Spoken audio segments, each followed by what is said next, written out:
minomonitor ang bagyong Jenny na nasa loob ng ating Philippine Area of Responsibility at patuloy pa rin po nito na ini-enhance o pinapalakas ang hanging habagat o southwest monsoon na kung saan siya naman po nagpapaulan sa iba't ibang bahagi ng ating bansa.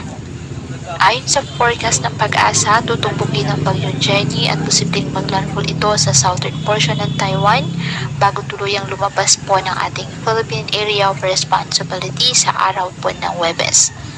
Inaasahan pa rin ang mga pag-ulan sa western portion ng Central Luzon, Southern Luzon at Visayas sa mga susunod na araw dahil po sa hanging habagat na pinapalakas o hinahatak ng bagyo. Nakataas pa rin po ang tropical cyclone wind signal sa ilang bahagi ng extreme northern Luzon dahil po sa nasabing bagyo. Ngayong araw ang Batanes, apektado na po ng bagyong si Jenny kaya asahan po dyan ang mga pag-ulan na may bugso po ng hangin. Ang Cagayan kasama ng Babuyan Islands, Isabela, Apayao, Kalinga, Abra at Ilocos Norte. Asahan din po ang mga pag-ulan na may bugso ng hangin dahil pa rin po yan sa epekto ng bagyong si Jenny.